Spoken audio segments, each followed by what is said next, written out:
We recording? Yeah. Cool. Awesome. All right. So this first lecture this morning is going to focus on topicality and procedurals. Um, these are arguments you have to deploy somewhat selectively. Um, I would say in IPDA debate, these should rarely ever be deployed. They're not really consistent with the philosophy of the format. In parliamentary debate and in NFA Lincoln Douglas, however, these are substantially more common and they're more accepted. Um, I think the benefit of knowing how these arguments work for debate can't be understated. It's just essential to understand the rationale behind why we have these arguments before we kind of talk about how to deploy them. So the reason we have arguments like procedural arguments is because at its core, debate does not really have very many rules. And what I mean by that is we have rules like the time limits for speeches. We have rules like there must be an affirmative team and a negative team. There must be one winner at the end of the debate. The judge can't pick both people to win, right? So there's like very, very, very basic rules that are in place, and I guess there's other rules regarding like, prep time, whether or not you're allowed to prep with other people or just by yourself. And so there's a handful of rules that are kind of considered hard rules, and you have to follow them, and you can be subject to sanctions by the tournament if you break the rules, right? But beyond that, there aren't really a whole lot of rules that govern what can or cannot be argued in a debate. There is a rule against making new arguments in the rebuttal speeches, unless it is a response to a new argument. But beyond that, there's not really anything that says, or you cannot run this type of argument, or you must do this type of thing. However, there are still opportunities for debates about norms.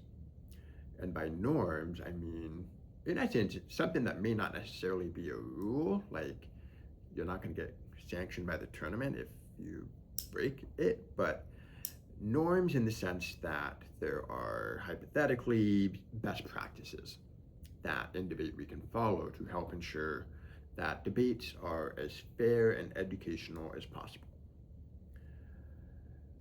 Of course, because these are norms are debatable. And in fact, I say norms, but norms kind of implies widespread agreement about what they are, which is not the case, right? Procedural debates are more so about, hypothetically, what should the prevailing norms be? So that's kind of like the background of like why we have procedural arguments.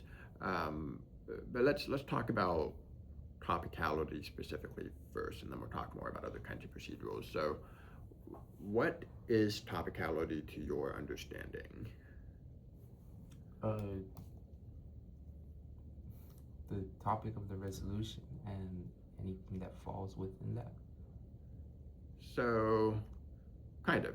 So you're correct that topicality deals with like what is in the resolution, but topicality is actually kind of the inverse of that, in the sense that topicality is an argument that, and it's always made by the negative team. So topicality is an argument that the affirmative team has presented a plan that falls outside the boundaries of the resolution, and that therefore they must lose the debate, right?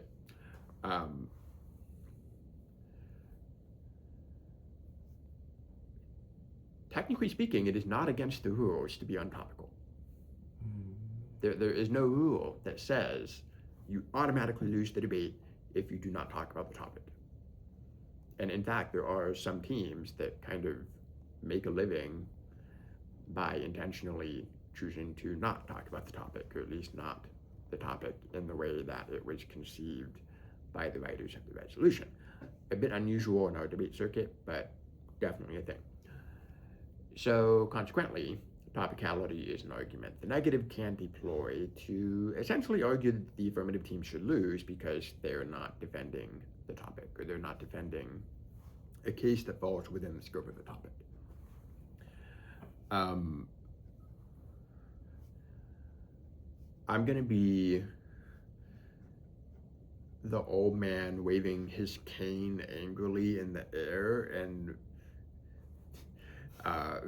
complain about something for a second. My view of topicality is that topicality only is applicable to resolutions of policy, because the classic understanding of topicality is that topicality explains why a particular plan that is offered by the affirmative falls outside the boundaries of the resolution. Fact and value debates do not have plans. However, you will often hear teams run topicality against affirmatives on fact or value cases, in essence arguing that one or more of the contentions they presented do not actually affirm the resolution.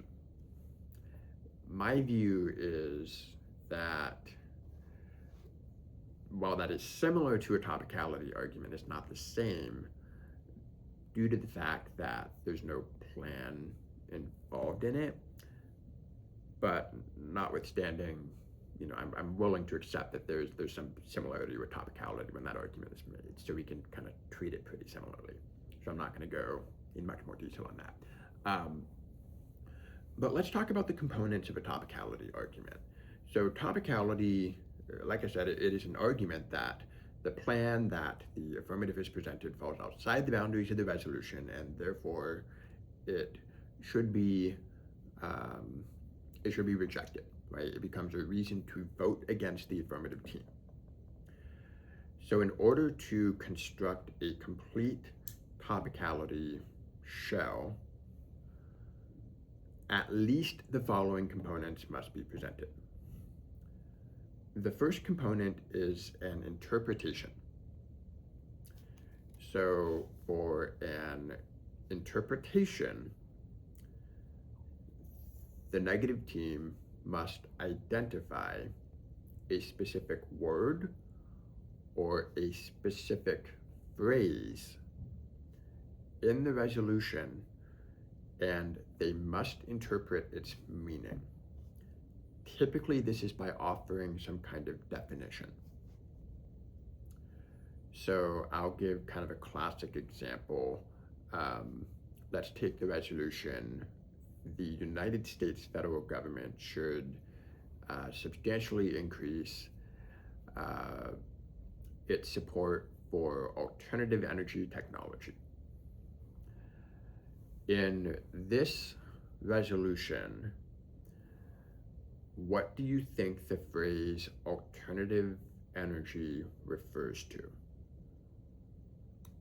An energy source that is not that's not originally used by that. Like Sorry, an energy source that's not what? That's not originally used by that. So such as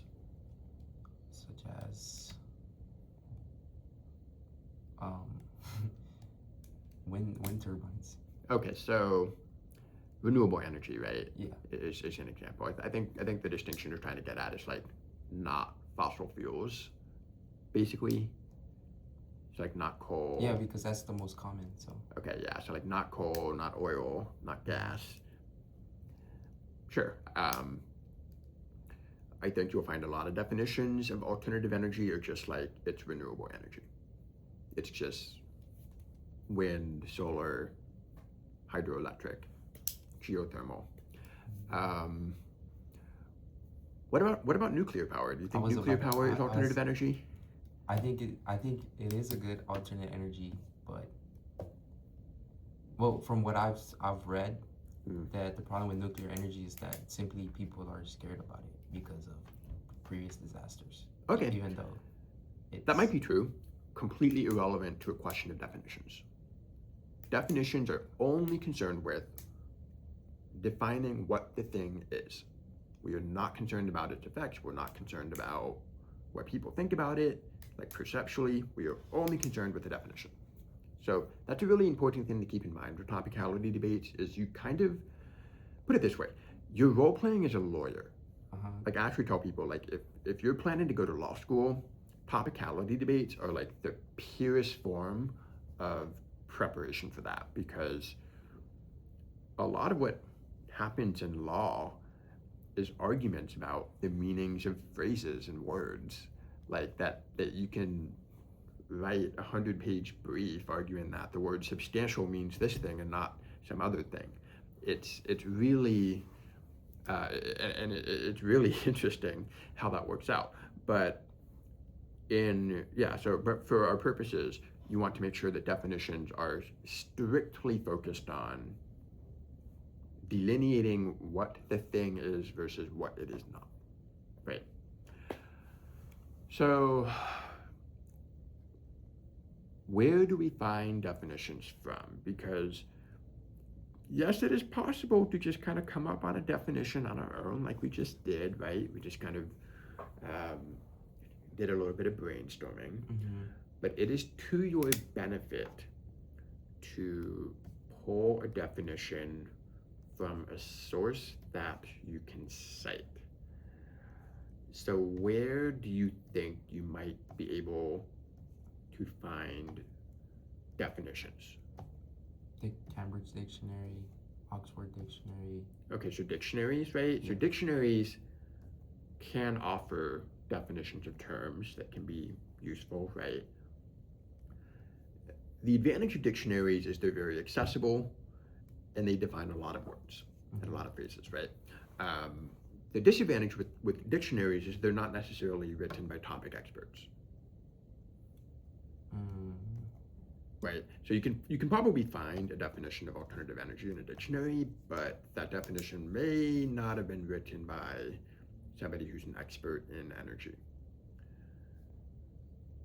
So where else could we find a definition? For example, in the United States, we could use the Department of Energy website. Government agencies are a great source of definitions. And they're a great source of definitions because they are often written by experts working for the agency, right?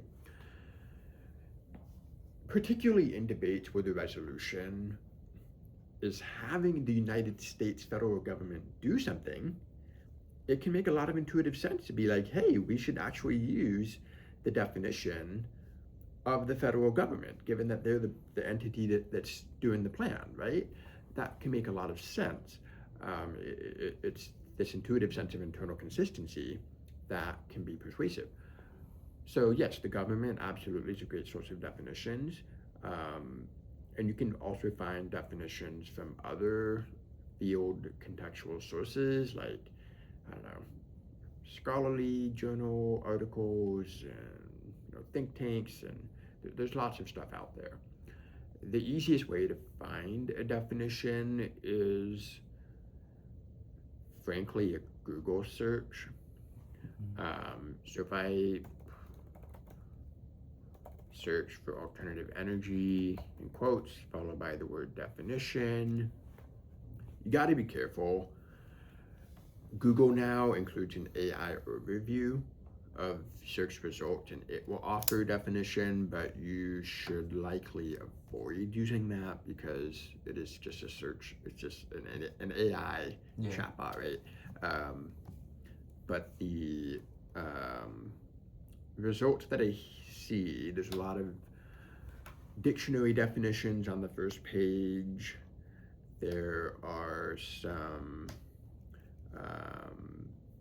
there's a Wikipedia page, and some people would say like you can cite Wikipedia definitions. I've always just been like, I don't think that's the best thing to do. What about using Wikipedia but for its reference pages? sure, like if you find Wikipedia citing a definition from a source that's credible, yeah, you can pull that source. But a lot of these results are not actually definitions at all. So one thing that can sometimes help is searching for a very specific phrase in quotation marks. So quotation marks, alternative energy is defined as. That entire phrase in quotation marks. So Google will hunt for that exact phrase. That phrase will often pull up a lot of results because it will be looking for things like reports, like government reports that define the phrase. And then you can pull the definition from the rest of it. So for example, the first result when I searched that phrase is from a federal government Bureau of Ocean Energy Management report. And it defines alternative energy as energy derived from sources other than what are generally considered conventional sources, e.g. nuclear, fossil fuels. So that basically means anything that is not nuclear or fossil fuel energy. And it says possible sources include wind, solar, biomass, wave, ocean current, hydrogen, and tidal energy. The term is often used interchangeably with renewable energy. So I think that is a fantastic definition. It's very clear about like what is versus what is not alternative energy. And this also kind of gets to different ways you can define something. You can define something operationally, which is a fancy way of saying that you can simply define a term by identifying what it looks like in practice. So an operational definition is like the list of different sources that I just gave: wind, solar, biomass, wave, ocean current, hydrogen, tidal energy. The issue with that is it's missing some, like hydroelectricity is missing, like from dams. You can define a term by what it is not. So this definition defined alternative energy as not nuclear or fossil fuels. Those definitions can be very useful because, let's say your opponent is running a nuclear power affirmative, and you have a definition that very clearly excludes nuclear energy from alternative energy because it is, quote unquote, generally considered conventional. That makes it very difficult for your opponent to argue that they meet your definition. So exclusionary definitions can be very helpful. Another type of definition is just like a conceptual definition, which is just like it doesn't clearly identify, specific cases or specific sub areas, operationally speaking, but it just kind of conceptually says, here's the meaning of the phrase. For example, a lot of definitions or a lot of resolutions contain the word substantial or substantially. And, an operational definition could be something like substantial is 10% or greater change or, whatever. And you're never going to find that in a dictionary, but there's a lot of very obscure like law cases where they define substantial as 10% or something, some arbitrary number like that. But you could also have a dictionary definition that says substantial just means a great amount. What is a great amount? That's conceptual, right? And it's substantially more vague, right?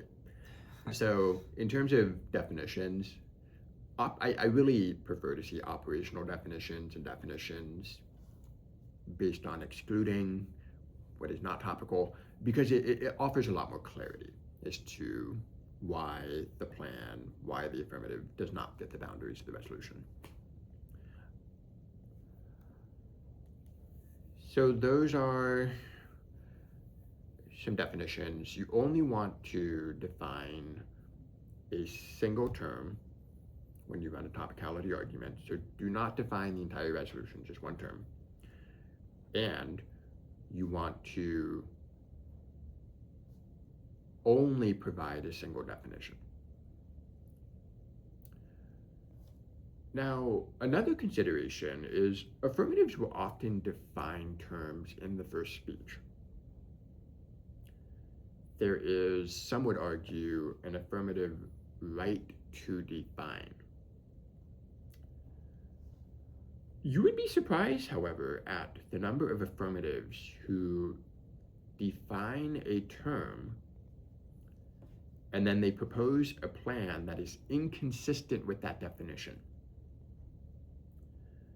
As the negative, if that occurs, you do not need to present your own definition, and in fact, you should not present your own definition. You should simply use theirs, because it removes their ability to present, a contrasting definition that they do meet. Just use theirs.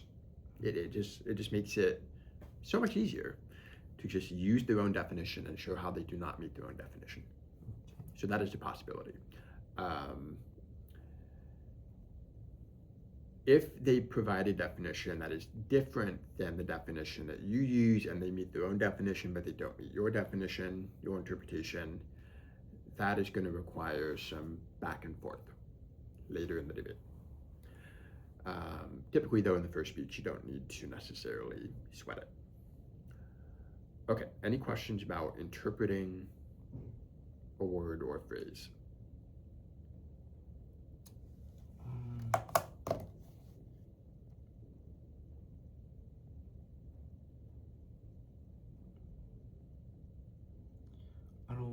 I don't think so. Just maybe, I remember near the beginning you said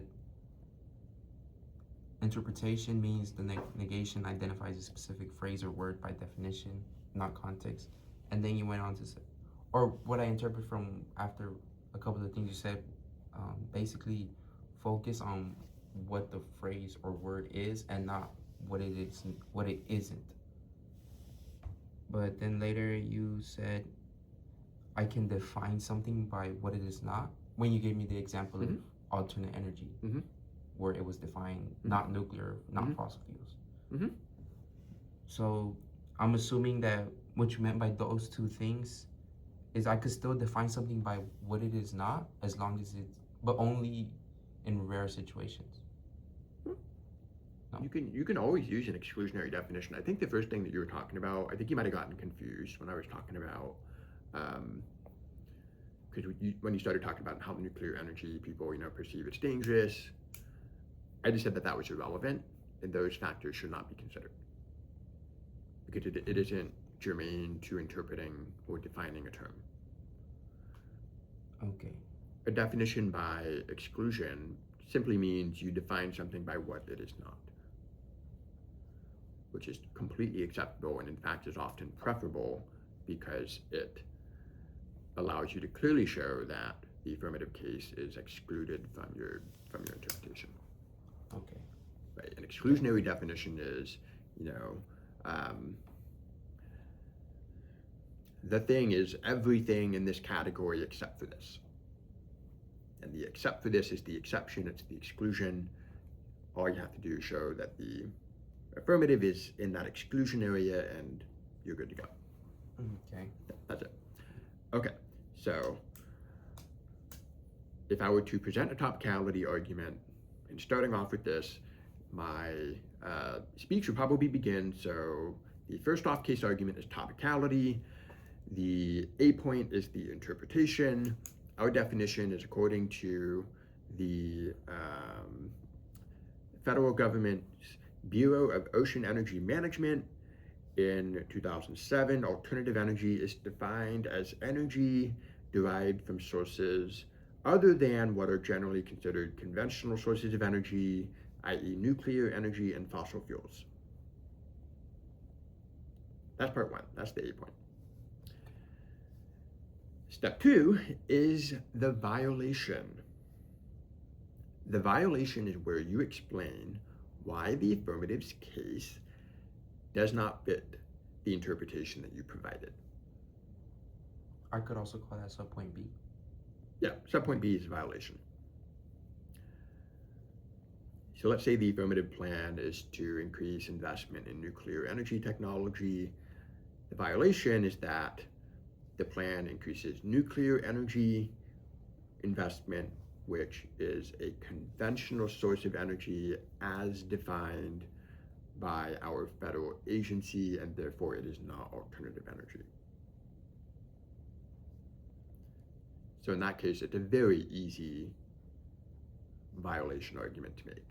Mm-hmm. Extremely easy, right?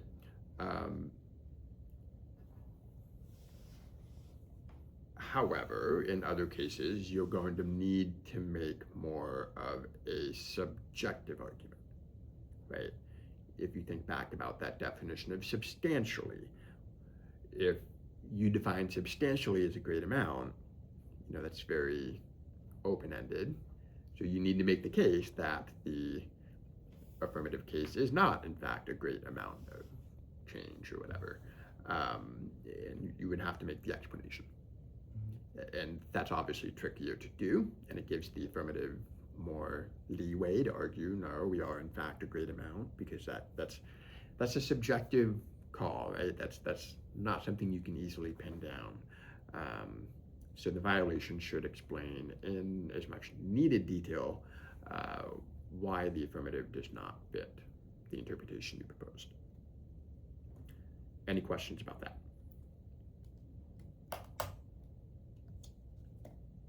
No, that looks pretty straightforward to me now.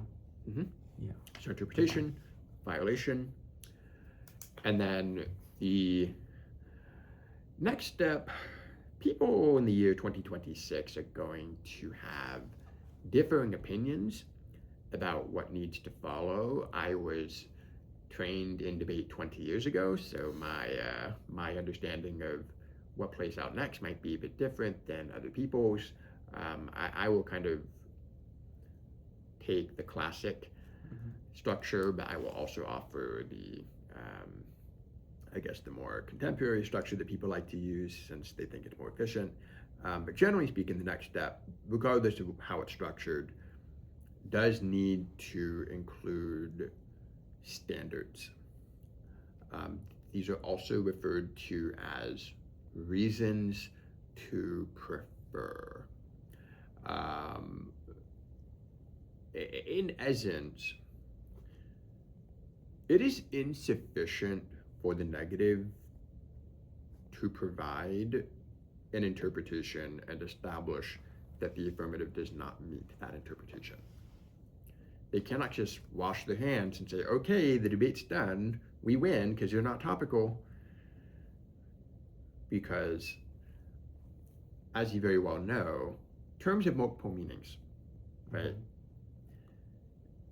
You can look at 10 different sources and look at their definitions of alternative energy, and chances are they will have 10 different definitions. So now you have to make the case for why your interpretation is the best one. Why is your interpretation best? Right? There's all these different interpretations. Why the one that you chose? And there's a number of ways that you can do this, and I will kind of broadly categorize them into two different groups. The first group refers to reasons to prefer that are intrinsic to the definition itself. And what I mean by that is we kind of ignore why a definition is, good or bad for debating. We're just purely focused on the definition itself. So some examples. I mentioned earlier that this definition that I pulled is one of the benefits of it is it came from a federal agency, right? Yeah. Which is the actor of the resolution in question. So a reason to prefer this definition, a standard, is the field context. This definition is not taken from a dictionary. Instead, it is taken directly from a federal agency that is in part responsible for enforcing the plan. right? So it makes sense that we would want to use definitions that are consistent with the affirmative's own actor, right? So there's field context. So that is a benefit. So some people argue, we should prefer interpretations that are field contextual, or that come from the same source as the actor.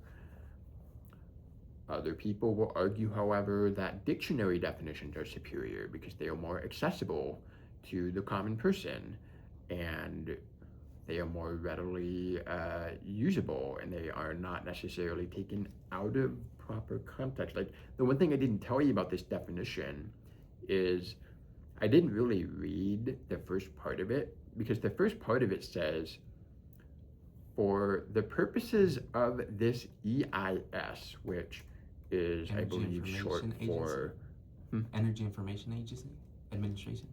EIS is an environmental impact statement. Oh, I thought it was referring to the. So it's a document that the federal government requires to evaluate the environmental effects of actions taken by the federal government, essentially. Yeah. So it's only defining this phrase, alternative energy, for this very narrow report. And so, am I taking it out of context? Maybe. I would still argue that this definition is pretty broadly applicable to a lot of different stuff, right? I don't think it's necessarily limited to this one specific context, but clearly the authors meant to define it only for the purposes of this document that they were writing, right? That's relevant. Dictionaries get around that problem because they're meant for general context, right? So you see now how we're already having a debate between, like, what's the benefit of using a definition from this source versus this source? Hold on to that, because that's going to matter a lot later on.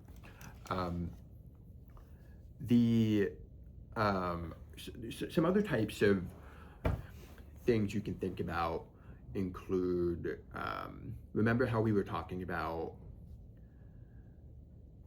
how a definition can be, like, very objective, like, the one that excluded the different types of conventional energy. It's like there's very much a clear, bright line between what is topical and what is not. Like, if you're nuclear or fossil fuels, you're not topical. If you're not nuclear or fossil fuels, you are topical. Very clear, bright line. No ambiguity. Bright line is another example of a standard here. Bright line is simply an argument that definitions that clearly differentiate what is versus what is not topical are superior.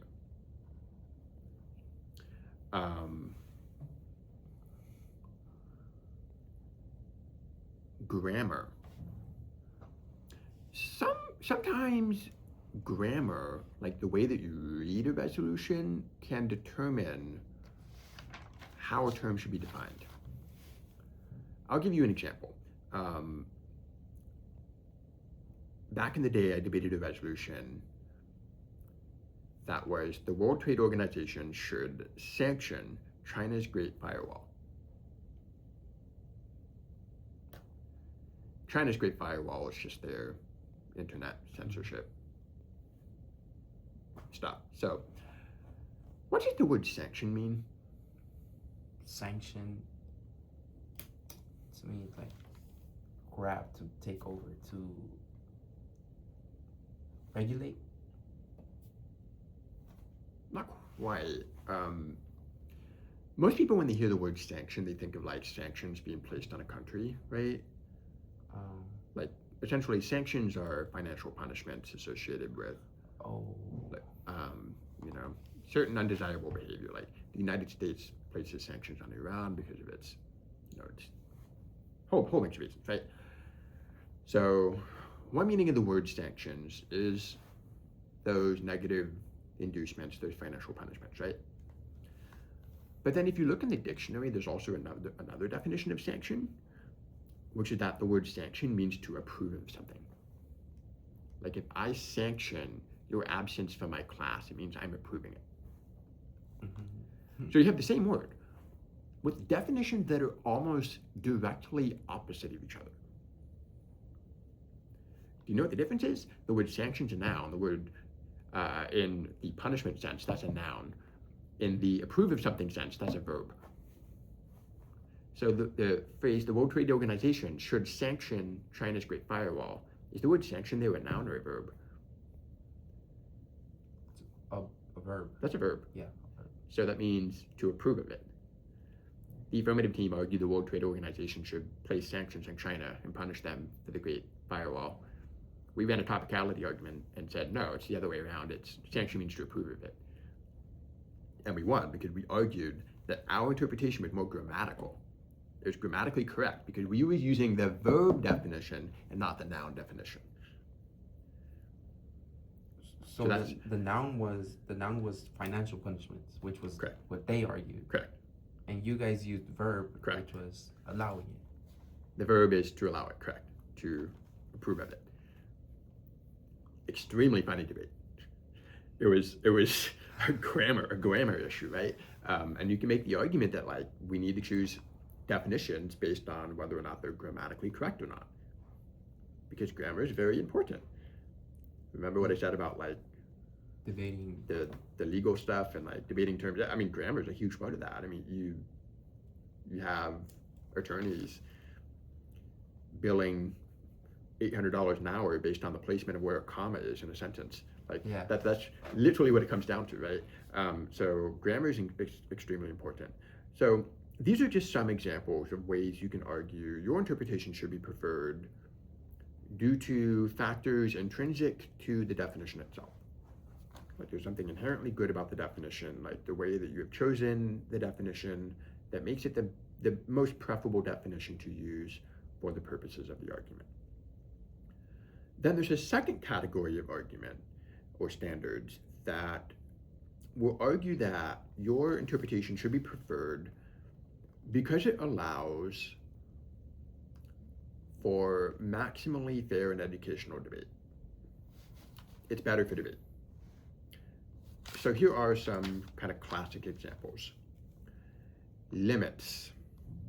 Limits refers to how large or how small the topic is, hypothetically speaking. So I will bring up my metaphor of See's candies because I will always use this metaphor when talking about topicality. The resolution is let's eat See's candies. You have a box of See's candies, right? Every one of them is just a little bit different. Some have nuts in them, some have like caramel, some don't. But fundamentally, they're all See's candies. So if your plan is to pick a piece of See's candy out, it might be a little different than the other pieces, but you're topical. But the moment you pick up a Hershey's bar and say, this is See's candy, you are not topical. It might look like See's candy, it might taste a bit like See's candy, but it's not See's candy. Limits is basically an argument about what should the size of the box of See's candy look like? How large or how small should it be? Negative teams will often argue that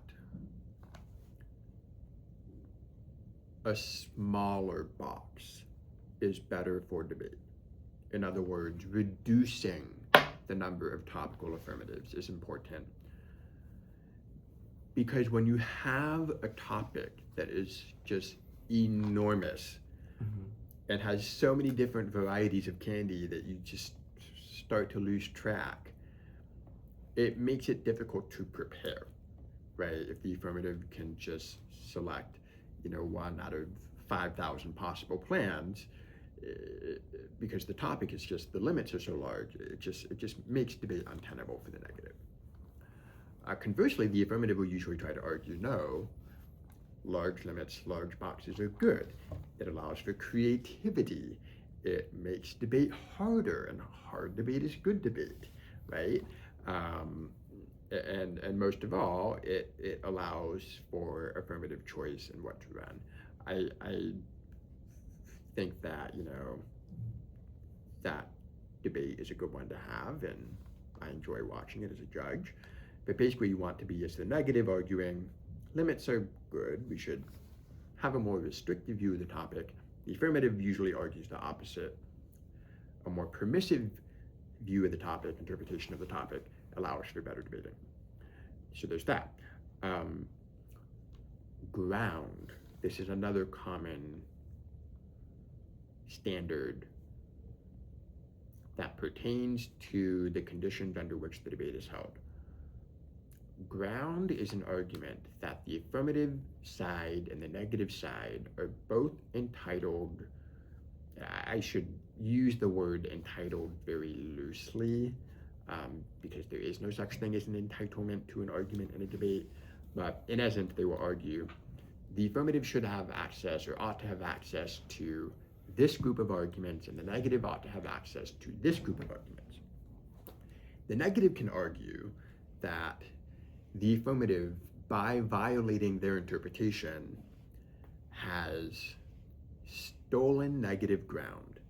Mm-hmm. In other words, the affirmative has either directly taken something that the negative wanted to use and made it so that the affirmative took it instead, or the affirmative's case has made it impossible for the negative to argue what they actually planned to say.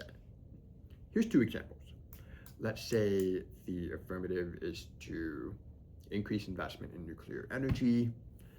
The negative could get up and they could say, the affirmative stole our ground because we wanted to run a counter plan to increase nuclear energy, and we weren't able to run this counter plan because the affirmative stole it and used it for their plan, right? So that's stolen ground.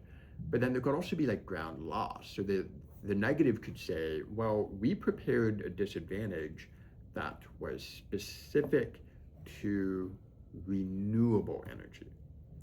We wanted to make an argument that renewable energy is bad because it is intermittent. Solar energy does not work at night. Wind energy only works when there's wind, right? So we wanted to argue, well, this is unreliable and you are creating problems for the grid because of baseline or baseload power being less available. But you ran a nuclear energy case, so we could no longer do that because nuclear energy works all the time, right? 24/7. So those are ground arguments. In order to run a ground standard, you simply identify what were the arguments, the specific arguments that you were unable to run because the affirmative chose to not be topical. Pretty simple. There are other standards. Predictability. Predictability is, in essence, how easy or not is the affirmative to predict for the negative in prep. They can argue when you violate our interpretation, they're not predictable. Predictability usually just feeds into limits and grounds, so they often get run in tandem with each other.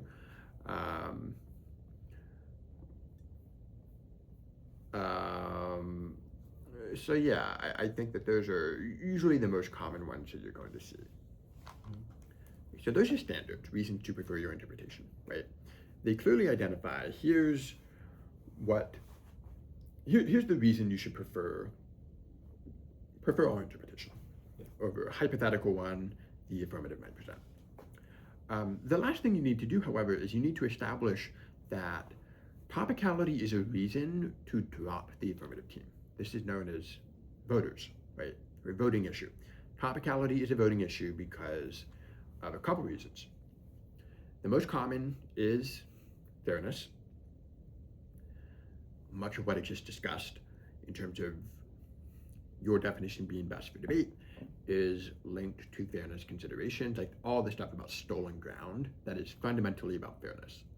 It is fundamentally an argument that the affirmative team made this debate so unfair that it became impossible for the negative to have a fair shot in this debate. We were no longer an even footing because the affirmative made decisions to not be topical, and we pay the price because all of our preparation is thrown out the window. Is that actually the case? Doesn't have to be, right? Debate is a game. Yeah. One of my favorite parts of running topicality arguments was claiming I prepped, this specific disadvantage and I wasn't able to run it. Did I actually prep the disadvantage? No. But I claim to.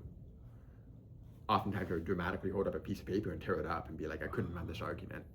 There's nothing on the paper that was useful. You lie. But judges know that? Judges don't know. They don't know that I didn't prep it. I spent 10 seconds thinking about it in prep, so therefore I prepped it. But I didn't actually spend 5 minutes writing it out. But they don't need to know that. Nobody needs to know that, right? Oh. Do you see the gamesmanship here, right? Yeah. And oftentimes, because you don't know what the affirmative is going to be, you can prep, disadvantages to like 2 different definitions, or that would be excluded by 2 different definitions, and then depending on what case they run, you say, oh, we couldn't run this one, but if they ran the other case, you could be like, oh, we couldn't run this one. There's no such thing as a case that has, there's no such thing as a case where you could not possibly find something like a disadvantage that they spiked out of, we can't link to it because they ran the case. It's part of the gamesmanship, right? So fairness. Fairness is the first voter. Education is another voter. Education is the argument that they made this debate uneducational because of X, Y, Z reasons. Oftentimes this gets back to things like the quality of the definition. So for example, you might say we need to reject them for educational reasons because they degraded the educational value of this debate by running a case that just completely deviates from the research, the literature base, right, from the field context. They're making this debate, artificially divorced from the way that scholars actually talk about this resolution in the real world. That's not very educational, you should reject them. That's just one way of explaining it, right? Yeah. I would say, those are the most common ways of articulating voters. Either this debate was not fair or it was not educational. Some other things to know when it comes to voters. You may want to mention that topicality is an a priori issue. A priori is just I assume it's just some Latin. It just basically means this comes first. So when you hear the phrase a priori, it means that you are telling the judge the affirmative team could win every other argument in this round. They could beat all of our disadvantages, they could beat our counterplan, they could win the case debate. But if they lose topicality, they lose this debate anyway, because topicality is weighed first. Because if the affirmative is unable to demonstrate that the case even falls within the boundaries of the resolution, it should be rejected, regardless of how good an idea it is. Does that make sense? Wait, could you repeat that again? So a priori is an argument that topicality should be evaluated first, and if the judge finds that the affirmative is not topical, the affirmative just straight up loses. It doesn't matter if the affirmative has won every other argument. It doesn't matter if the affirmative won the plan is a good idea, that the disadvantages don't make sense, that the plan outweighs the disadvantages. It's irrelevant. The only thing that matters is topicality. Only after deciding the affirmative is topical can the judge then go on to evaluate the merits of the case. But if the judge determines the affirmative is not topical, then they should lose, right then and there. It's kind of like how in the legal system, there is something called a motion to dismiss. And a motion to dismiss is often premised on this idea that, the prosecution didn't meet this specific procedural burden, and therefore the judge has no choice but to dismiss the case regardless of its merits. Right? It doesn't matter if the prosecution's right and defendant's guilty. If prosecutors screwed up, like let's say they didn't hand over evidence to the defense if they were supposed to, motion to dismiss, case is gone. That's it. Bye-bye. Prosecution, the affirmative loses. That's it. a purely issue, right? Um, um,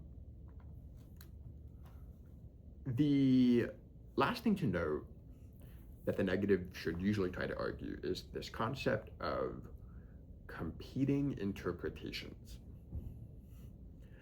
Competing interpretations is not a voter per se, rather it is a paradigm for evaluating procedural arguments such as topicality.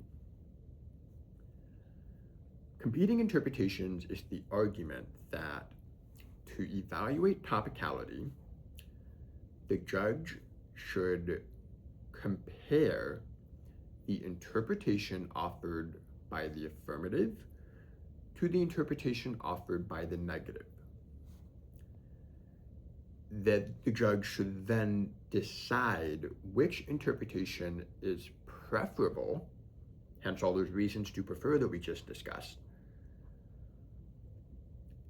and using the interpretation that is preferable, determine has the affirmative met that interpretation. If they have, then the affirmative wins topicality, but if they don't, then the affirmative automatically loses the debate. So competing interpretations is this argument that as a judge, the most objective way to evaluate topicality is to compare the argument made by both teams about whether the affirmative's interpretation is better than the negatives or vice versa. If they choose the negative's interpretation and the violation is correct, then chances are the judge will vote negative on topicality.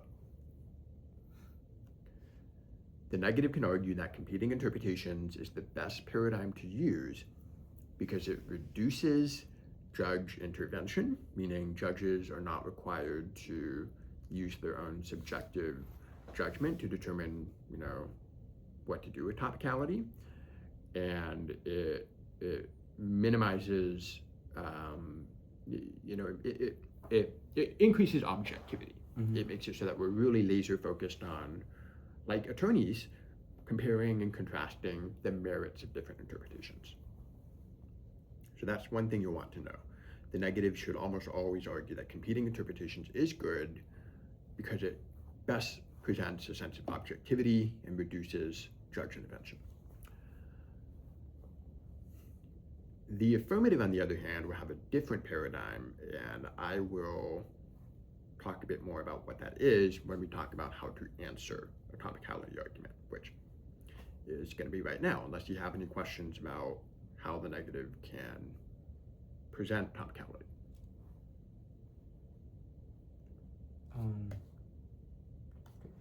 So you said topicality is a voting issue. Topicality is a voting issue. The negative should argue. Does that mean I should only speak about this in the minutes of my final speech, or could I? No, topicality must be presented in the first speech. Oh. Okay. So. Topicality is, in fact, usually the first thing presented in the first negative speech. It doesn't have to be the entire negative speech, and it shouldn't be, but it typically is the first thing presented. Then in the second, either the negative second speech or the negative block, if the negative chooses to go for topicality, then they hopefully spend a great deal of time on it. But it is extending what has already been argued. Okay. So, if let's just say hypothetically, I don't speak about topicality in my first speech, I cannot bring it up in the rebuttals because Correct. it counts would as be a a new new argument at that point. You would not be allowed to do it. Topicality must be presented in the first speech. Which is why, if you, and I'll talk at the end of this, like what kinds of resolutions it can make sense to prep a topicality argument in advance versus ones where it doesn't. But that's why it's important to think about in prep, could I run topicality? So you can have it prepped out and ready to read. Okay. Yeah. Okay, let's talk about the affirmative. how can the affirmative respond to a topicality argument? There are a couple things that the affirmative should do. The first thing to do is to consider the violation the negative has presented.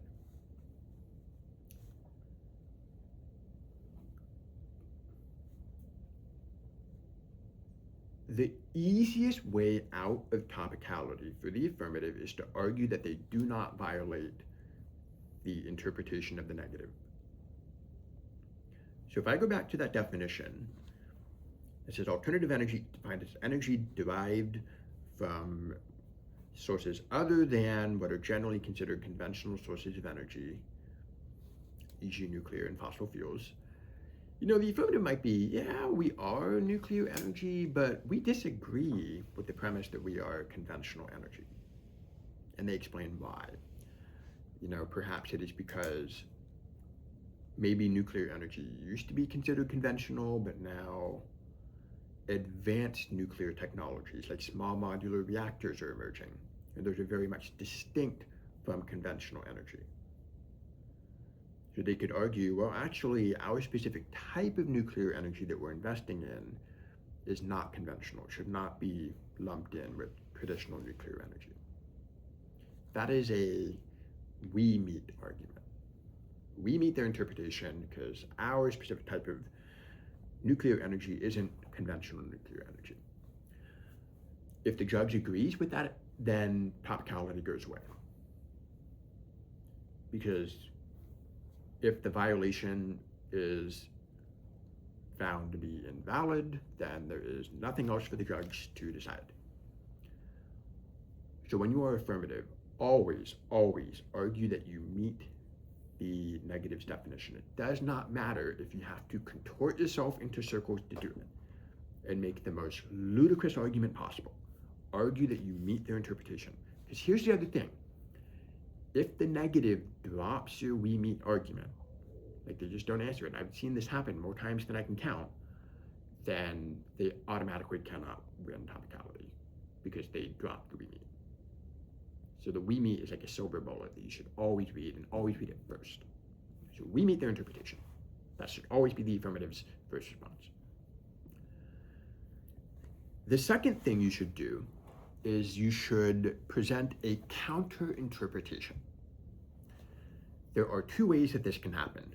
The first way is you can take a definition of the term that you presented in the first speech. Like if your partner in parley defined the term in question, you would simply extend that definition and then explain how your case meets that definition, right? Yeah. Different terms have different definitions.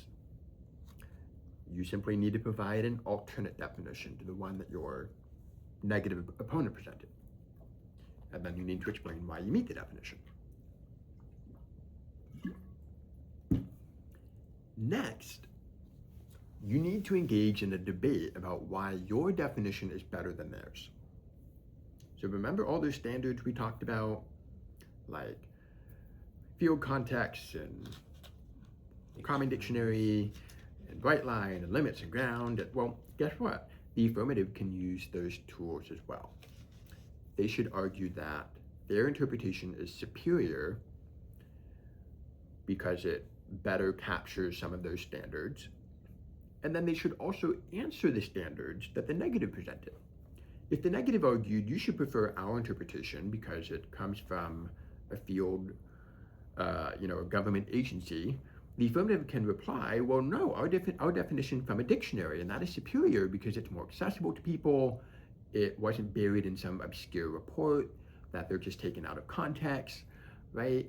It's more common sense to use our interpretation. So there has to be an active comparison of the two interpretations. And ultimately, the affirmative should try to argue that their own interpretation is actually better than the negatives, both intrinsically as well as for debate, right? Oftentimes this gets into philosophical disagreements about what debate should look like.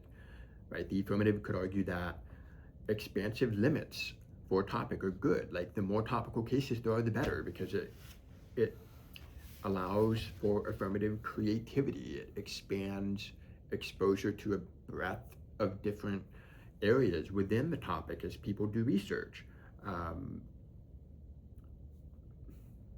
so on and so forth.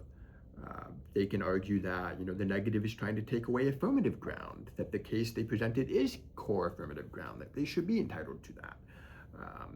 So you really want to engage the standards debate, the reasons to prefer debate, both at the level of your interpretation is good, but also their interpretation is bad. Then it comes to the voters, and the affirmative wants to argue effectively that topicality should not be a voting issue. They should try to argue that even if the negative's interpretation is correct, that is not a reason to reject the affirmative team. And this gets back to the fact that, again, debate doesn't have a rule against untopical cases. There's no rule that says the judge has to vote negative if the negative wins topicality. There's no rule, right? So the affirmative will argue this is not a voting issue. Here are a couple things the affirmative can argue to accomplish this. The first thing they can argue is a contrasting paradigm. So do you remember the competing interpretations paradigm the negative should present? Yeah. So the counterpart to that the affirmative should try to present is known as reasonability. Reasonability. A lot of debaters butcher the meaning of reasonability. The incorrect understanding of reasonability is they will argue we only need to be reasonably topical. That is not what reasonability means. Reasonability instead is an argument that the affirmative need only provide an interpretation that allows for reasonably fair and educational debate.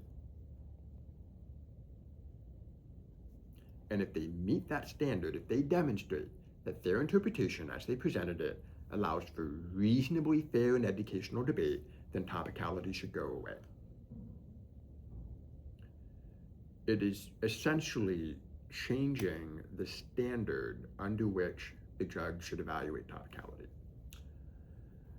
Whereas competing interpretations would suggest that if the judge finds the negative interpretation is even, just 1% better than the affirmatives for debate, then the negative wins. Reasonability is an argument that instead of comparing the two interpretations, the judge should simply look at the affirmative interpretation in a vacuum, and if the affirmative has sufficiently justified that their interpretation is acceptable for debate, then the affirmative should win the topicality argument. And the affirmative will argue that this is necessary because competing interpretations just causes a race to the bottom to see, who can find the interpretation that's just a teeny tiniest bit better. And it just, once you get to a point where interpretations are very similar in quality, you're just splitting hairs, it's not really worth it to drop the team who had an interpretation that was just 1% worse, if it's the affirmative. So that's the general logic, right? So reasonability is an important argument for the affirmative to make. The affirmative can also argue that topicality should not be a voting issue unless the negative can demonstrate damages, proven damages in the debate. And damages is often described as abuse. That is typically the term that is used, in fact. as I get older, I've found myself liking the term damages a bit more because abuse has certain connotations that are somewhat problematic. Damages is consistent with the way it's used in a legal sense, right? If you sue somebody, you have to have damages in order to recover money, right? So damages really refers to something like proving ground loss, for example. Like the negative has to prove that there was something that they could not run, but not just something that they could not run, but that argument was good and that it was central to their strategy and that they had zero chance of competing in this debate without it, which is a much higher burden to me, right? Put it this way, if I shout at somebody, "You suck," can you sue me for that and win? If I just shout, "You suck," can you win a lawsuit if I do that? No, right? Was it a mean thing that I did? Sure. Yes. But were there any damages associated with that? Not really, right? So that kind of gets to, there needs to be damages demonstrated in order for the judge to vote negative in topicality. So if the affirmative can demonstrate, they might be right that their interpretation is better for debate, but they couldn't show any damages, so you shouldn't vote for them. That is another argument you can make. The last thing that you should be aware of, and I'm going to put on my cranky old dude hat again, there is this argument called a reverse voter. I want to be really clear that this argument is dumb and it does not belong in debate, and I would just laugh at people who read it. Like, I will openly laugh at people. It's an argument that says that topicality as a construct is so bad for debate that if the negative loses it, they should lose the round. So if the affirmative wins at their topical, the negative automatically loses. And that is just not how topicality should work, right? To think of a parallel, if in the legal system, the defense was told, if you file a preliminary motion and you lose that motion, you're automatically found guilty. Does that make any sense at all? No.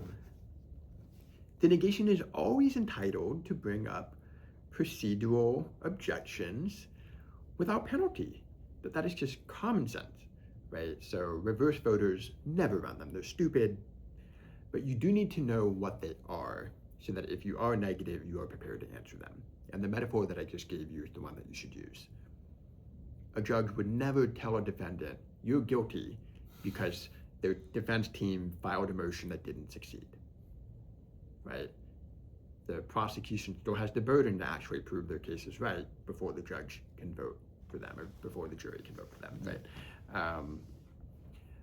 Okay, so then the question becomes, how does the rest of the debate play out? If you're negative and you choose to go for topicality, you should spend all or nearly all of the rest of the debate on it. You should kick out of your substantive petitions, your disadvantages, case debate, whatever. Maybe you can retain some discussion of that, particularly in parley, where you have, a bit more time, but a large amount of time should be spent on topicality. You probably cannot win topicality unless you spend at least 4 minutes on it. Which, out of an 8-minute speech, I guess, the rebuttal as well, but... this is...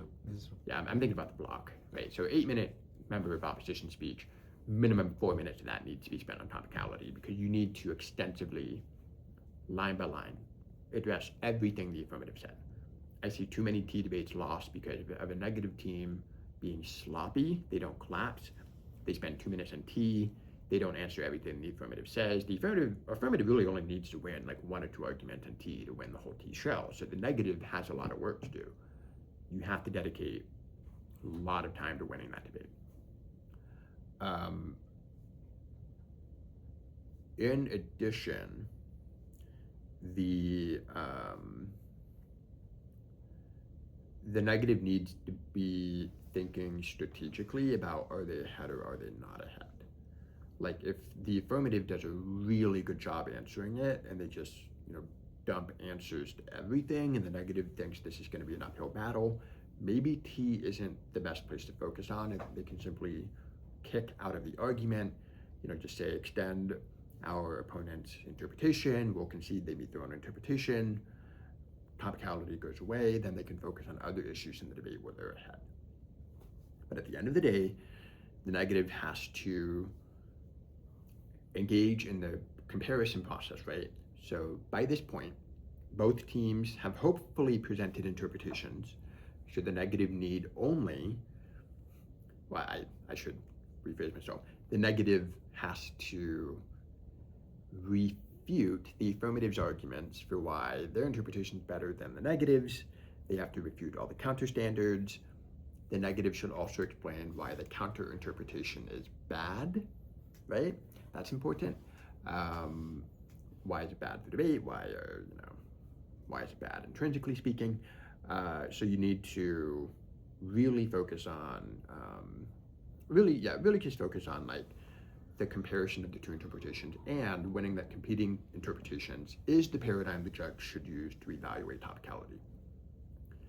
Let's say the affirmative makes a grievous error and they do not present a different interpretation.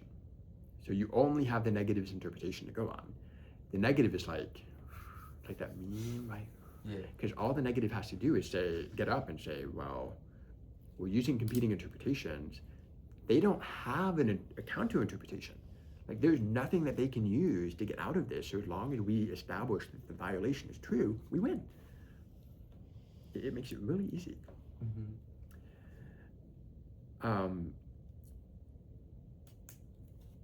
At the end of the debate, the negative really wants to show, not just the affirmative violated the interpretation, but also that,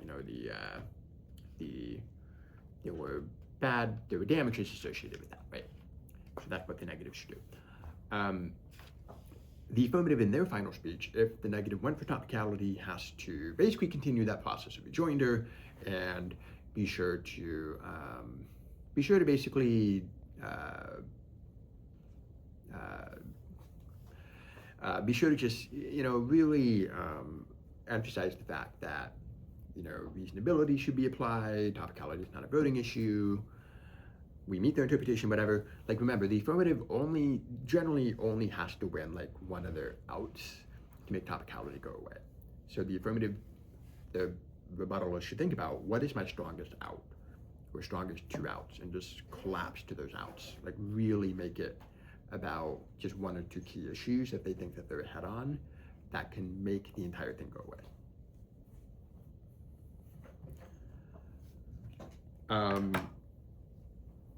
I want to loop back, now that we've talked about how these debates typically play out, to when should the negative prepare a topicality argument? And the answer is typically when a resolution is open-ended. So for example, the resolution, the United States federal government should substantially increase investments in alternative energy. That is open-ended because there are many possible plans that could fall within that umbrella. But if the topic is something like what we, the sample I showed on Monday, like I think it was Monday, the United States federal government should repeal Section 230 of the Communications Decency Act in 1996. There's only one topical affirmative. It doesn't make sense to run or prepare topicality because 99% of the time, the affirmative is just going to read the resolution as their plan text, and you cannot really argue that the resolution as a plan doesn't fit the resolution. Just doesn't make sense, right? Yeah. So you always want to be thinking about, how does the resolution, the way that it is written, allow for affirmative creativity? If the resolution only allows for one possible plan, don't even bother preparing topicality. But if the resolution is open-ended, then you would want to consider what is a possible topicality argument I could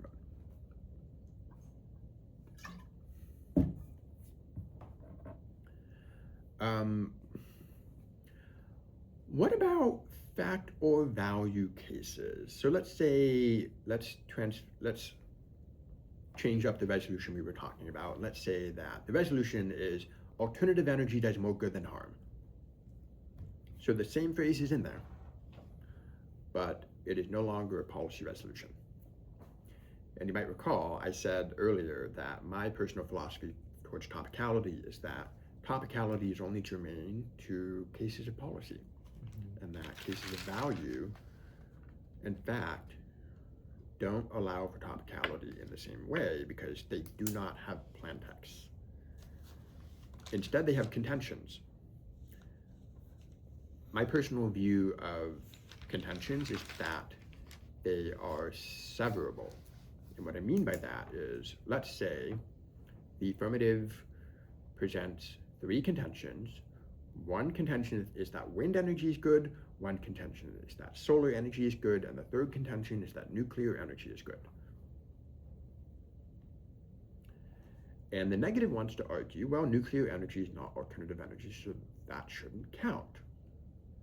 So what they would do is they would lodge effectively a theoretical argument on the top of case and argue that nuclear energy is excluded from the definition of alternative energy, and they could present a couple of reasons why their interpretation is good, just like you would in a topicality shell, right? So that substantively doesn't change, like the nature of that discussion. But the difference is, and this is just my personal belief, I don't believe that the affirmative team should lose, even if the negative is correct, because if the negative is correct and nuclear energy is not alternative energy, we would just discard contention 3. But the affirmative would still have contentions 1 and 2 that affirmatively prove the resolution is good, right? It's correct. So we would just set aside contention 3, and that's the punishment. We don't reject the team. That said, I am probably in the minority on that. For whatever reason, a lot of judges, a lot of coaches believe you can run topicality on a factor value case, and if you lose, then nuclear energy is not fall within the boundaries of the topic, then the affirmative should lose the debate. And while I don't agree with that, guess what? There's no rule, right? It's just a norm. So the negative could very well argue that the affirmative team should lose because they presented a contention that fell outside the boundaries of the resolution. They could argue, they stole our ground. They could argue that the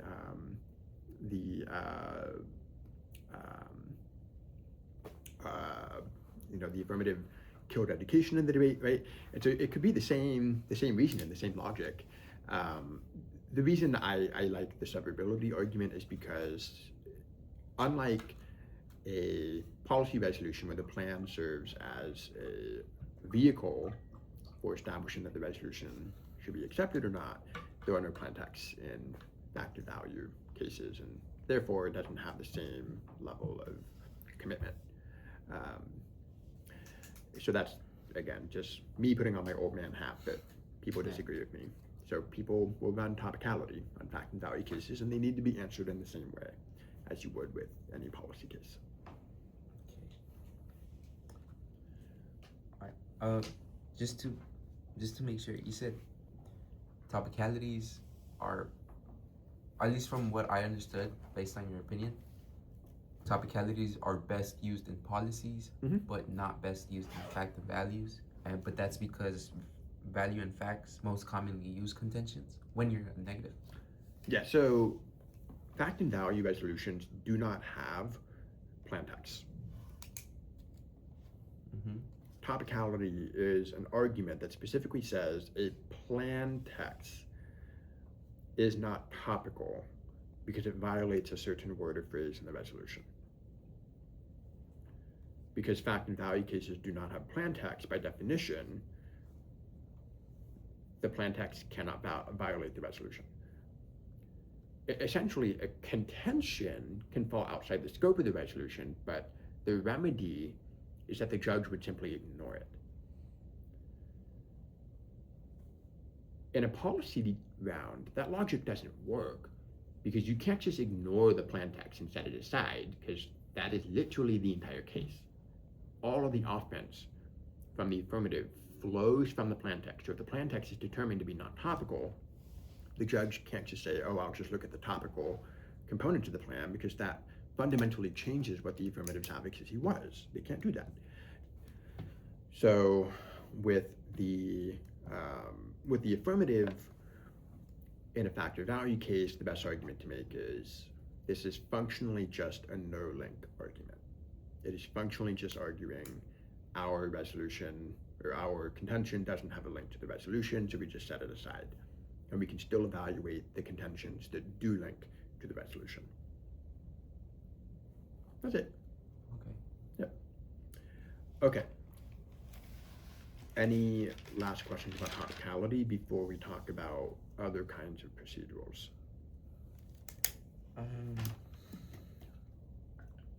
What was the when you were telling me what an argument of topicality usually falls down to? You said that most people, like today, instead of the classical method, you said the classical method is standards or reasons to prefer. Mm-hmm. What's the modern one? So the modern one just combines standards with the voters into a single reasons to prefer section. So here, classic is interpretation, violation, standards, voters. Contemporary is interpretation, violation, reasons to prefer, or reasons to vote. Oh, okay. So modern is interpretation, violation, and reasons to prefer? Yeah. And classic is interpretation, violation, standards, and vote. Wait. Correct. Okay. Really, it's just Okay. in the classic one, standards and voters are separated. In the contemporary one, they are lumped together Okay. because it is more concise.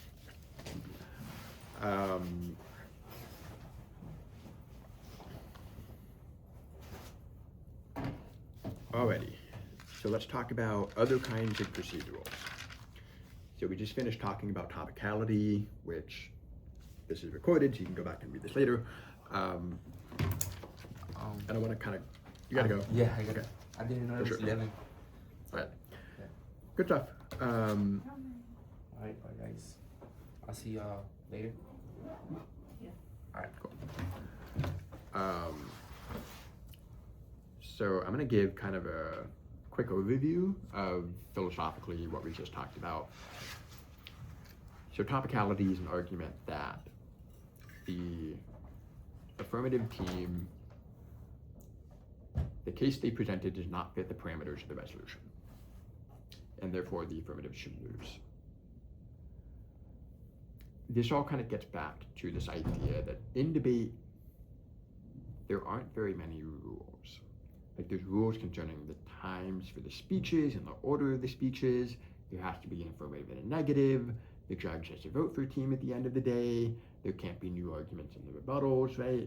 But aside from those, there's really not any rules. There isn't a rule that says if the affirmative isn't topical, they automatically lose. Nowhere is that written down as a rule, right? And so therefore, topicality is not just about establishing the affirmative doesn't fit the parameters of the topic according to your interpretation. You have to win that they should be losing the debate because of it. Beyond topicality, there are a variety of other theoretical or procedural arguments that function in a similar way. They are based on identifying quote-unquote best practices for debate that ought to be held up as norms for debaters to follow. And when the other team doesn't adhere to those best practices, the complaining team can file a theoretical objection, right? They can make a theoretical argument, a procedural argument that argues that they did something that is bad for debate and therefore they should lose the round because of it. I'm going to give you some examples of common theoretical objections you might encounter, procedural arguments. One type of argument is called trichotomy, or tricot for short. Have you heard this phrase before? Okay. Tricot refers to, and trichotomy is, I think, a silly made-up word, so I don't know where this came from, but tricot is essentially, the interpretation is that there are three kinds of debate resolutions: resolutions of fact, resolutions of value, and resolutions of policy. Trichotomy is an argument that the affirmative chose the wrong one, that they interpreted the resolution incorrectly. You know, maybe it was a resolution of policy, but they instead interpreted it as a resolution of value.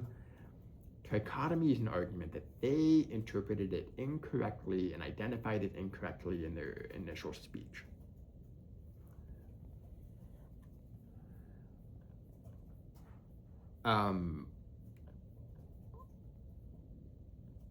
Why does this matter? Well, if the affirmative and the negative have prepared for different types of resolutions, then the negative is going to be caught off guard by the affirmative running the wrong type of case, and they are not necessarily going to be able to adapt to that. Just as an example, let's say it's a resolution of policy, but the affirmative reads a value case, then the negative can no longer read the counterplan that they prepared, because you can't read counterplans in a value debate. So there's a loss of ground that occurs because they selected the wrong one.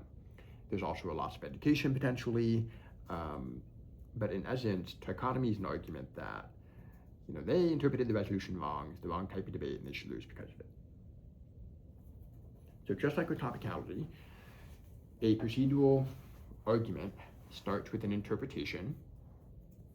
So the interpretation is simply that there are three types of resolutions: value, policy, and fact. And in addition, the interpretation would also need to identify what type of resolution it is and why. So you would say this is a value resolution because it is a normative claim that asks, you know, one thing is better than another thing, or if one thing is good or bad. If it's a policy resolution, you say this is a policy claim because it is a call to action, has the word should in it. There's an actor and an action. If it's a fact resolution, you say this is a resolution of fact because it asks the debater simply to determine whether or not something was the case, is the case, or will be the case. It does not call for a subjective analysis of whether something is good or bad, or whether something should be done. It simply asks debaters to ascribe to a certain view that something is or is not, like reality. Then the violation is they chose the wrong type of resolution. The standard for just what I articulated, there was some kind of damages that occurred in this debate for you, the negative, because they chose the wrong type of resolution. And that's where oftentimes trichotomy debates go awry, is the negative is difficulty proving damages. Because even if they choose the wrong type of resolution, it's usually pretty easy to just kind of modify the arguments you originally prepared to fit that type of resolution, right? So it becomes hard to prove damages, but so when you are the affirmative and you are answering a trichotomy argument, you can either just like agree and say, okay, we'll do this as a policy or value. This isn't a reason to vote negative though, because there's no damages, right? That's something you can do. Or you can simply argue, no, you're wrong. This is actually the type of debate that I originally identified, and you are incorrect. So that's something that you can do as well. But yeah, that's trichotomy. It's kind of old school. We don't hear it too much. I would not run it unless it is super egregious. In particular, interpreting a resolution of policy as one of fact or value. That is the only circumstance I would really want to run tricot. Oftentimes, the distinction between fact and value can be very blurry. And so as a judge, I really hate when trichotomy is run on, oh, you ran a fact resolution case and this is a value resolution. I often get really sulky when that happens. I don't like to listen to those debates. So really stick to trichotomy arguments only if a resolution of policy is involved in one way or another. Either policy, the resolution is a resolution of policy and they said it was not, or it is not a resolution of policy and they say it is, because that's where it has the most impact. Okay, other types of procedurals. Specification arguments. Specification arguments are a category of argument that is specific to policy resolutions and more particularly is specific to the plan that the affirmative proposes. So Maya, this is not super germane to IPDA. In fact, pretty much everything we're talking about, aside from TRICOT, not really relevant to IPDA because IPDA discourages the use of theory, but still important to know what these are in case you encounter them. There are many things that the negative can claim the affirmative must specify with their plan. The affirmative or the negative can argue that the affirmative should be required to specify the agent of action. So if the plan text is the United States federal government should increase its investment in nuclear energy, and the negative asks the affirmative debater in cross-examination, who within the federal government is doing the policy? And the affirmative just replies, oh, it's just the whole federal government. The negative can argue, you didn't specify who in the federal government is doing the plan, and you should lose because of that. So the interpretation, the affirmative has to specify the agent of action within the plan. They can't just specify the government as a whole. The violation, they didn't do that when I asked them. The standards then become reasons why specification is important and necessary. For example, ground. I prepared my EPA backlash disadvantage, and I can't read it because you didn't specify the EPA, the Department of Energy, whoever's, whatever department would logically be responsible for it. You can also argue it's bad for education. We're just debating, these very broad policies without really examining their implementation, and that is bad, and you should reject the team. So, agent. Funding is another one. You didn't specify how much this would cost or how the plan would be funded. Enforcement. You didn't specify who's going to enforce this policy after it is enacted. Like, there's so many different flavors of specification, but they all boil down to the same general concept. The affirmative failed to specify, even after they were asked, some critical component of the plan. And that's bad, and you should vote against them. Specification. Other types of procedurals can be specific to certain types of arguments. So for example, there can be procedural arguments lodged against different types of counterplans. And when we do the counterplan lecture this afternoon, we will talk about some of those specific types of counterplans, but let's just take an easy one to explain. A consultation counterplan. The negative can argue a counterplan that says that we should do the affirmative plan, but before we do it, we should engage in binding consultation over whether or not to do the plan with some third party. So let's say the United States federal government should substantially increase its investment in nuclear energy. The counterplan says the United States federal government should engage in binding consultation with the the International Atomic Energy Agency, which is like a multinational kind of organization that governs, or not governs, but they help to manage nuclear energy globally. We need to consult them first before we do the plan. and then they make a bunch of arguments about why consultation is good and necessary and why, ultimately the IAEA will approve of this, but it needs to be done before we do the plan. The affirmative could get up and say, consultation counterplans are bad and you should reject them. It's their interpretation, consultation counterplans should not be allowed. Violation, they ran a consultation counterplan, and then insert all the reasons why consultation counterplans are bad for debate. They literally steal the affirmative. Not figuratively, literally. They take the entire affirmative and the negative gets to claim it for themselves. That's objection number one. Objection number two is it becomes impossible for the affirmative to generate any offense against the counterplan because they are unable to argue against themselves. Any arguments they make against the counterplan, the negative will just say, oh, well, those apply to the plan too, so you lose either way. It is a lose-lose scenario. And there's other objections you can make, but the gist of it is you would be taking theoretical objections to the type of argument that the negative is reading and saying that they should lose because of it. Again, you absolutely never see this in IPDA, at least not in the way that I'm describing, but pretty common in Parley, so best be aware of it.